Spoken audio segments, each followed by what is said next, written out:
Do I think all drivers are qualified? Some of these drivers really are crazy. I don't understand how these people get hired.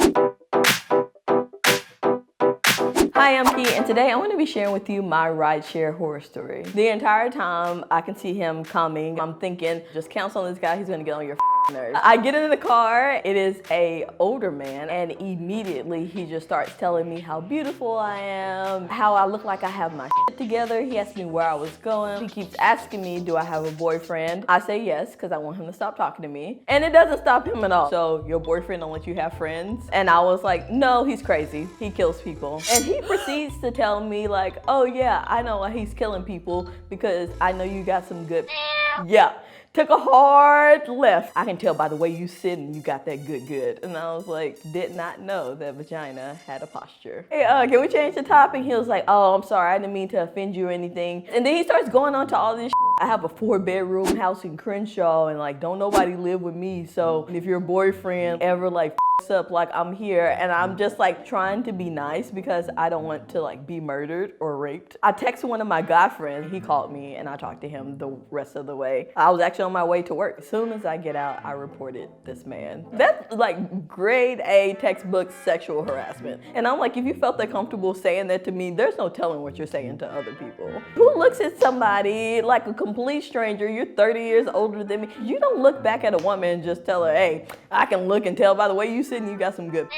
Who wants to hear that? When I was in school, I was a student, so me and my friend like went to this school event. So everyone met out for just like a few casual drinks. Was not drunk at all. We're like, okay, we should just be responsible. We picked up a ride, normal friendly conversation with this driver. Then me and my friend noticed something strange, that the driver had like a camera placed in the front of the car and it was recording. Like we saw like the red button flashing and we're like, okay, well, what's that for? And I was expecting him to just be like, oh yeah, I like to record my rides like for like safety reasons, just to make sure like if anything happens, like we'll have it on record. But no, instead he was like, oh yeah, I record everything for like my personal use. I just like to watch the videos at home.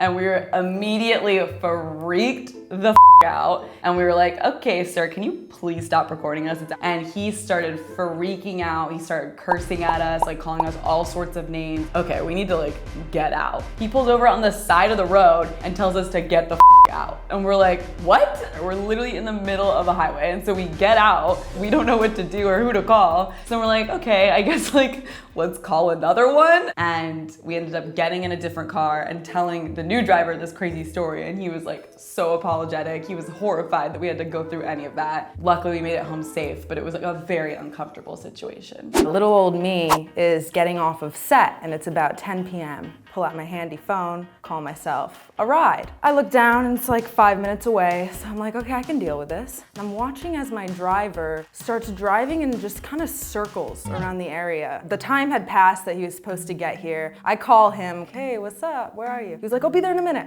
Okay, cool. A minute passes and then another and it's 10 minutes later. And at this point, I'm getting really nervous. I don't want the ride cancellation fee. I call him again. He picks up and he's like, oh, I'll be there in a minute, I'll be there in a minute. Ugh. He sounds kind of flustered. He finally shows up 45 minutes later. He pulls up and I can tell he's kind of pissed off. We start driving.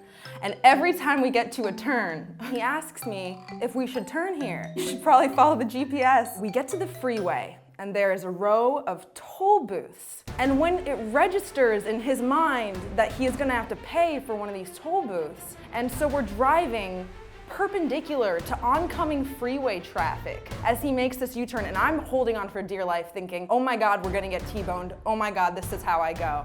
Oh my God, why didn't I cancel this ride? But we finally make it towards downtown. We're about to turn onto my street, and this voice just pops into my head and says, just tell him you're gonna walk from here and just get out of the car. And I don't listen. He makes the worst left turn onto my street, and boom, we get rear-ended, hit my head really hard. I black out, come to, and the police come and an ambulance comes. You know, I'm fine, obviously, but I couldn't move my neck for like the next week. If you have a voice in your head that's like, don't go in this car, don't go in the car. Funny story is the set that I had been coming off of, I was playing a character who had just gotten in a car accident and hit her head.